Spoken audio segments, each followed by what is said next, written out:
today I'm going to do a quick install of a USB-C port in my Silverado. I've recently installed a RAM mount to hold my iPad for Gaia and navigation purposes, and don't want to run a cord all the way across my dash to keep the battery charged. So here's the RAM mount.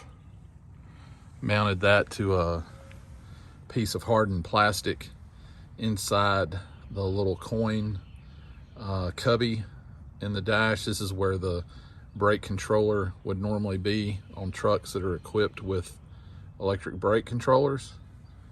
But what I'm going to do is install the charge port right in this area right here. So I've got a little 6-inch USB cord that'll go from the iPad to here, and it'll be out of my line of sight and not have to run this cord all the way across the dash. All right, so there's the outlet right next to my steering wheel. Of course, what would a project be without a boo-boo? There's your boo-boo. Drilled a hole in the wrong location. All right, so I've got my red and black wire coming out. Black going to a chassis ground. Red comes out through this hole in the dash to a tap right there to get power. Easy pleasy. Okay, so what you've got here is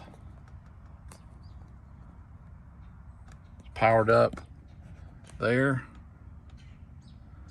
I've got a little 90-degree adapter on the end of my short USB-C, and then it goes into there.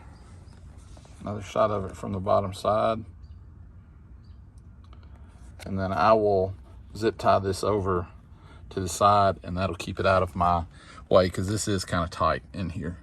But I like having my Gaia at reach, easy reach, although I'll be using my left hand. I'm used to using my right hand, but hopefully that won't be too difficult. All right, so there's the 90-degree adapter going into my USB-C cord down to the USB-C mount. Have this zip tied to this little 3M attachment point there. It's gonna be really nice. It's a little bit close to my blinker lever, but it'll actually go up and not interfere. And the only time I'll have this is when we're on the road or on trail, driving around town at home. Not gonna have it here all the time. So I think that's gonna be good. I've got free motion around here, so I really like it. Turned out to be a really slick install. Thank you so much for watching. If you like the video, give it a thumbs up. Consider leaving a comment.